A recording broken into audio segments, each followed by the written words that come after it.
Hello and welcome, I am your host, The Hidden One, and let's get right into the video. This video is dedicated to all the poor pupils and students who have been stuck behind their laptops and computers for the last year. When I used to go to school, if we were lucky and the teacher was nice, we would sometimes get free time on the school computers.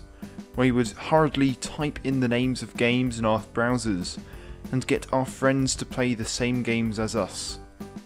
So here are some of the games that I used to play, going back all the way from the age of 6 up till now.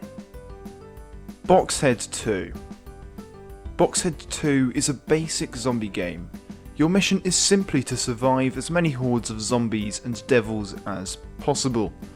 You must use the map and the weapons available to you to your advantage, and well, don't die.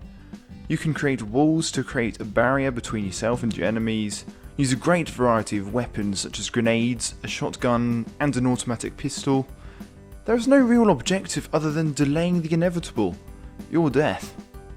This game is at its best when playing split screen with a friend, where you can either work together to stop the masses of the undead, or fight each other in a deathmatch.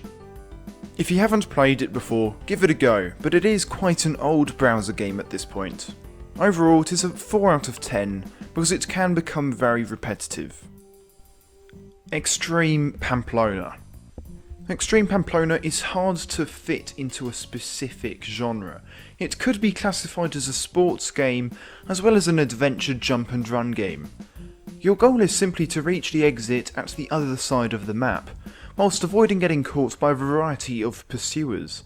For example, you start off in Spain, of course being chased by a bull, whereas in Germany you are running away from a drunk woman. This game is definitely worth giving a go, and there are multiple countries you can choose to visit to win the game. However, I will give you some expert advice. It's best to avoid going to Switzerland and Greece. Definitely stay away from Greece. This game gets a 5 out of 10. War of Soldiers. If Call of Duty is not an option, then War of Soldiers should definitely do the trick, as well as provide a good laugh given how unpolished the maps and the soldiers are, and well, basically the entire game. War of Soldiers is an online free-to-play first-person shooter. There are several maps to choose from that are very different to each other, and all have their advantages and disadvantages.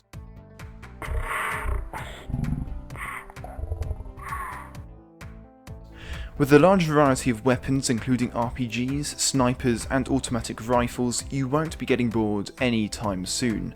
And this game is very accessible, however there is a very wide range in terms of player skill. Another thing to add is this game has been known to have hackers once in a while. And I'm not being salty, I mean literally these people can move across the map in milliseconds. This game was hilarious to play at school, especially if your fellow players had realised you had not only escaped the map, but were shooting them from a safe space outside of it. This game is definitely my top recommendation out of all the games on this list. However, this game does not offer an offline solution, so if that's an issue for you, then I would go... Well, actually, this is a browser game list. You would have the internet. What am I saying?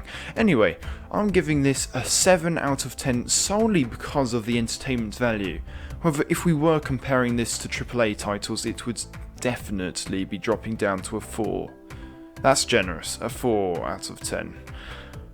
I hope you all enjoyed this video. It was really fun to make, and I hope I have brought back some memories and stirred up some nostalgia for those of you who remembered or have played these games. If you haven't played them already, then what are you waiting for?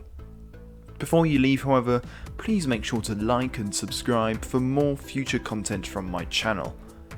I have been your host, The Hidden One, and I'll see you in the next one.